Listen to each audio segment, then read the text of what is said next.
Buenas, bienvenidos, bienvenidas. Le damos inicio a la clase.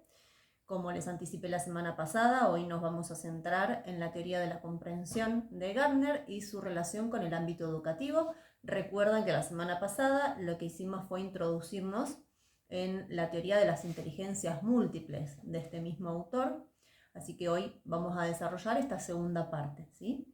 De todas formas, los temas están desarrollados, así que los pueden ir articulando. Les sugiero que tomen apuntes y si tienen alguna duda, alguna consulta que quieran hacer, la pueden plantear en el foro, ¿sí?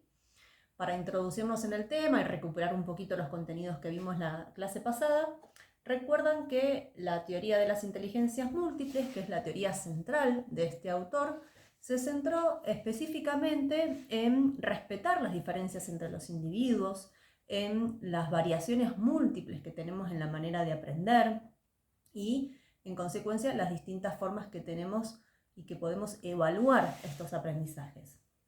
El principal aporte de él fue el reconocimiento y el planteamiento de que la inteligencia no es fija y no es estable, sino que podemos hablar en términos de inteligencias múltiples, ¿sí? Las múltiples inteligencias las tenemos todas las personas según este autor, solo que se combinan de una manera en particular entre las personas, y eso nos da un perfil de inteligencia, por ende también un perfil de aprendizaje, ¿sí? Habíamos hablado la vez pasada que esto era fundamental para poder entender a los estudiantes, para poder pensar de qué manera intervenir, cómo plantear también estrategias de enseñanza, ¿sí? Considerando esta variabilidad.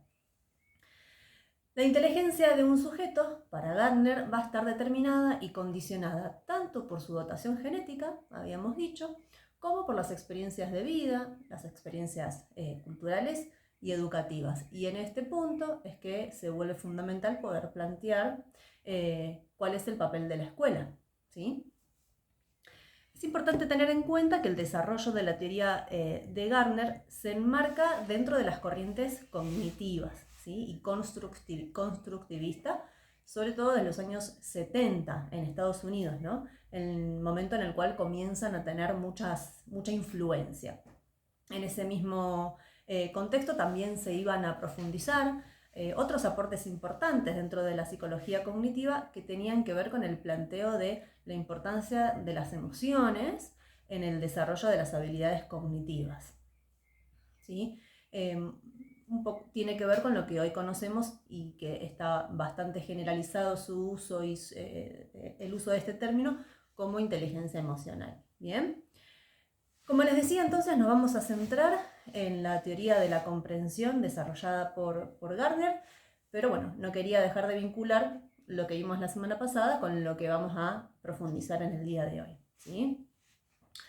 Esta teoría, la teoría de la comprensión, se centra en la educación y se relaciona estrechamente con la teoría de las inteligencias múltiples. Él parte de un problema. Identifica que generalmente los alumnos no pueden usar el material aprendido, aquellos conocimientos que se le enseñaron, a nuevas situaciones, no lo pueden generalizar, ¿no? Sino que se quedan en la memorización, en miradas binarias de algunas cosas, ¿no? No se complejiza en los análisis, por ejemplo. Por eso esta teoría se centra en cómo las personas pueden adquirir un conocimiento profundo, ¿no? Cómo pueden pensar a partir de ese conocimiento para conseguir una comprensión significativa del mundo, ¿sí? Para Gardner, el pensamiento es una capacidad y por ende puede ser desarrollado. De hecho, él considera que es fundamental para el desarrollo de una educación de calidad, ¿no? Centrarse en esta capacidad de pensamiento. Para Gardner, el objetivo principal de la educación, esto es muy importante, es proporcionar las bases para promover en los estudiantes la comprensión de los diferentes mundos. Y nombra varios mundos: el mundo físico, el mundo humano, el mundo biológico natural, el mundo intrapersonal. Es importante ir pensando a qué les suenan estas ideas, ¿no? ¿Con qué tiene que ver de lo que ya vimos? Vemos que estos mundos tienen un vínculo con algunas de las inteligencias múltiples, ¿no? Por ejemplo, la natural, la intrapersonal, la interpersonal. Entonces, tomando los aportes de Gardner, para él sería importante, por ejemplo, aprender a leer y aprender a escribir, no tanto por la herramienta de la cultura, de la escritura como un fin en sí mismo, sino porque a partir de esa herramienta podemos desarrollar una comprensión del mundo mucho más acabada.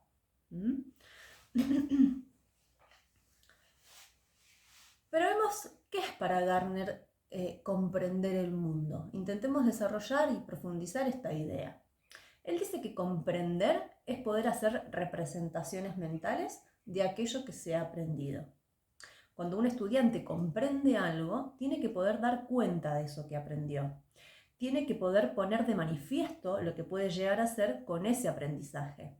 No tiene que ver con dominar el contenido, como decíamos antes, ¿no? de forma memorística, sino que tiene que poder usar ese contenido y ese conocimiento para llegar a otras ideas, para representarse otros problemas, ¿no? O para tener otra mirada de esos mismos problemas.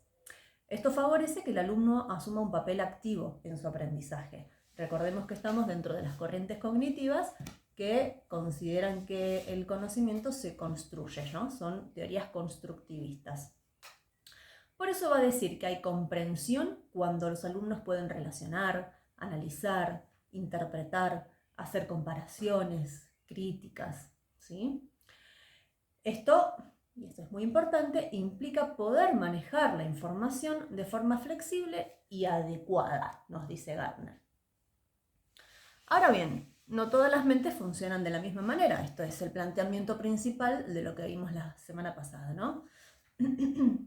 Las personas diferimos en nuestras capacidades, diferimos en nuestros talentos, en nuestros intereses también. De manera que la comprensión, como objetivo de la educación, se va a ver favorecida si intentamos enseñar un contenido de diversas maneras. En este sentido, el desarrollo de las inteligencias múltiples no son, dice Gardner, un objetivo en sí mismo. No es que vamos a la escuela para poder desarrollar estas inteligencias, sino que están al servicio de los verdaderos objetivos de la educación, que como dije recién, se trata de comprender el mundo, ¿no? Con lo cual, las inteligencias múltiples pueden ser aliados para el docente, dice él, para enseñar de una manera eficaz. Así, si lo que queremos es enseñar a los alumnos a comportarse éticamente, por ejemplo, va a ser importante desarrollar la inteligencia interpersonal. Si queremos que aprendan a participar, por ejemplo, de actividades artísticas, deberíamos desarrollar la inteligencia lingüística para la poesía, la musical para hacer música o la espacial para desarrollar una escultura, por ejemplo. Y esto a su vez lo podríamos enseñar desde diferentes enfoques. Puedo enseñar música a través de matemáticas o aprender ética a través de narraciones, a través de novelas, de películas. Entonces, ¿por qué es importante representar los temas de diferentes maneras? Para convocar a una mayor cantidad de alumnos. Si quiero enseñar historia y lo hago solo confrontando a los alumnos a leer y a recuperar narrativamente causas y consecuencias, por ejemplo, de un hecho histórico, me pierdo la posibilidad de entusiasmar a aquel alumno que se interesa más por otro tipo de aprendizajes, ¿no? O que se beneficiaría más con otro tipo de técnicas, por ejemplo, de datos numéricos, ¿no? A través de los datos numéricos también puedo buscar una vuelta y enseñar contenidos históricos. Entonces, para Gardner es importante observar a nuestros alumnos. Esto de la observación es fundamental. Es importante conocerlos de forma individual, ¿no? Conocer cuáles son sus capacidades, sus intereses. Entonces, lo que plantea Gardner nos va a decir, él nos propone resistirnos a la tentación de presentar un tema de una manera única para así poder llegar a una mayor cantidad de alumnos. Para esto es necesario también profundizar en los aspectos más importantes de los temas, va a decir Gardner. Quedarse en los temas, no saltar de un tema a otro, menos es más, ¿no? Porque esto nos va a dar la posibilidad de poder encarar aquel tema desde diversos puntos de vista y con diferentes estrategias. Entonces, a modo de síntesis de lo que fuimos exponiendo, el núcleo central de su teoría, de la teoría de la comprensión, ofrece una serie de objetivos, valores y métodos para la enseñanza. Cuando ustedes vayan a la bibliografía, van a poder captar esta idea central, ¿no? Es decir, que él nos ofrece objetivos, nos ofrece un método y nos ofrece también valores a perseguir, ¿no? Valores desde los cuales pensar también la enseñanza. Respecto de los objetivos, ya fueron mencionados. Tienen que ver con poder fomentar la comprensión del mundo en los estudiantes, aprovechando las inteligencias múltiples.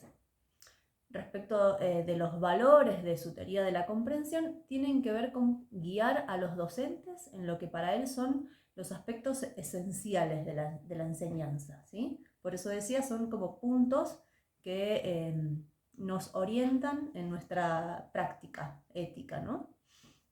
Estos valores tienen que ver con ayudar a los alumnos a que mejoren en sus inteligencias múltiples, adaptar la enseñanza a sus inteligencias, es decir, plantear un enfoque centrado en el alumno, ¿no? Esto también algo lo habíamos visto la semana pasada. Mientras que en la enseñanza tradicional el alumno es el que se tiene que, la diversidad de alumnos, ¿no? En su heterogeneidad incluso es el que se tiene que adaptar al contenido. Desde el enfoque de Gardner habría que invertir la ecuación y es el contenido el que se tiene que adaptar a la diversidad de alumnos, ¿sí? Y bueno, por último, dice él, y esto a mí me parece también muy importante, dice, hay que fomentar el valor de la verdad, de lo bello y de lo ético en los estudiantes a través de nuestras enseñanzas, ¿sí?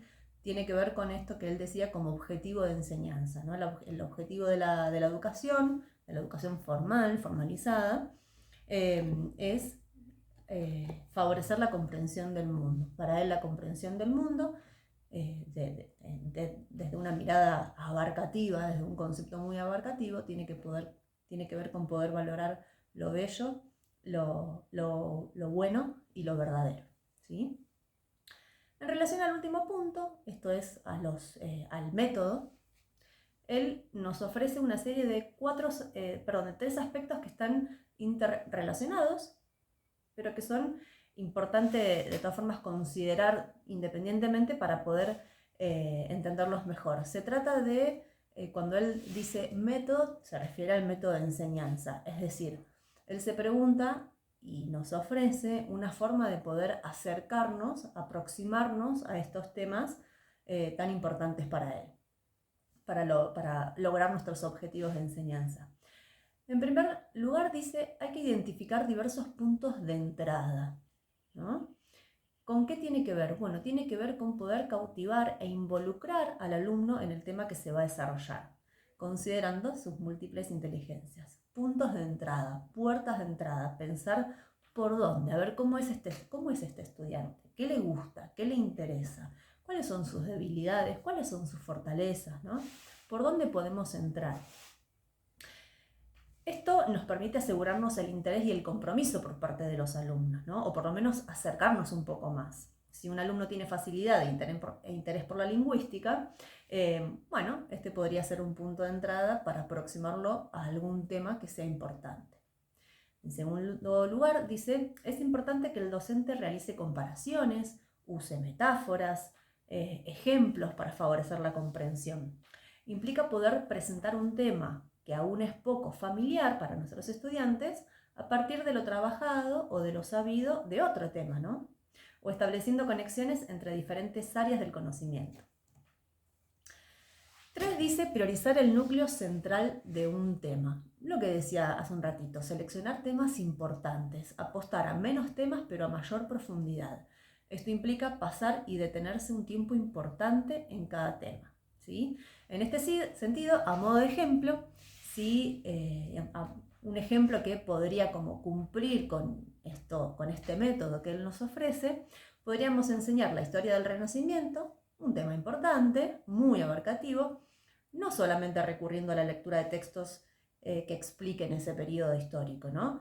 También se podrían analizar obras pictóricas, podríamos ir a museos de arte, podríamos escuchar música de la época, organizar talleres de danza para aprender cómo se bailaba. Bien, ¿no? Ofrecer diferentes puntos de entrada. También se me ocurre pedirle al alumno que elija qué tema quiere desarrollar del Renacimiento. Esto tendría que ver con poder trabajar su inteligencia intrapersonal y desarrollar tareas en conjunto con otros para trabajar la inteligencia interpersonal, ¿no? Es importante tener en cuenta que Gardner nos advierte que su enfoque posiblemente no se pueda adaptar a la enseñanza de todos los temas. A veces es la misma disciplina la a la que pertenece un tema, ya va condicionando, ¿no?, su transmisión. Entonces no todo se podría adaptar a este método. Sin embargo, él nos aporta una mirada diferente, ¿no?, al hacer hincapié en la importancia de considerar las diferencias individuales, distanciándose de una mirada única de la inteligencia, ¿no? Si los alumnos no comprenden esto, puede que tenga que ver con el hecho de que no lo convocamos a los temas, ¿no? Que no les interesa, que no se conecta con sus intereses o con sus aptitudes, ¿no? A veces vemos u observamos que hay estudiantes que a lo mejor no se enganchan, ¿no? Y tal vez, bueno, ahí podamos observar una oportunidad para ver de qué otra manera podríamos ingresar. A veces no se trata de falta de capacidad, ¿no?, sino que no es lo que lo convoca a ese alumno, ¿sí? Si queremos, dice él, estudiantes y personas, comprometidas, debemos respetarlos en su singularidad, porque parte de la educación pasa también por desarrollar una dimensión ética en las personas, ¿no? ¿Cómo entonces no vamos a predicar con el ejemplo, respetando, siendo éticos a la hora de respetar la singularidad y la subjetividad del otro, ¿no? A la hora de enseñar. Bien, para finalizar es importante considerar la mirada tan particular que tenía Gardner sobre la enseñanza, sobre la educación en sí, porque él habla de que la comprensión del mundo en definitiva tiene sentido si la usamos para construir entre todos un mundo mejor, ¿no? Por eso esto de lo bello, lo bueno y lo verdadero, para él son también objetivos fundamentales de la educación. Muy bien, esto es entonces la exposición de la clase de hoy. Recuerden, si tienen alguna pregunta, si tienen alguna duda, pueden escribirla en el foro de consultas. Tanto yo como el resto de sus compañeros pueden participar en él. Ahora les van a ver una actividad que voy a dejar colgada en este mismo espacio, en esta misma presentación. Es una actividad a desarrollar de manera grupal o en pareja, de manera grupal, en pareja o individual, como ustedes prefieran. Se trata de poder identificar los principales conceptos de la teoría que hemos estado viendo estas últimas dos clases y a partir de esos conceptos pensar algunos aspectos de nuestra práctica docente. Tienen tiempo hasta el martes que viene. A medida que la vayan finalizando, la pueden ir subiendo a un espacio de entrega que van a ver un poquito más abajo. Y de nuevo, si tienen alguna consulta, me la pueden hacer por el foro. Respecto a esta actividad, es una guía de estudio, con lo cual también les va a servir como recurso a la hora de estudiar. Vamos a centrarnos a partir de esa guía de estudio en lo principal de los textos y de los temas y de las ideas de este autor. Bueno, muchísimas gracias por su atención y nos vemos la próxima clase.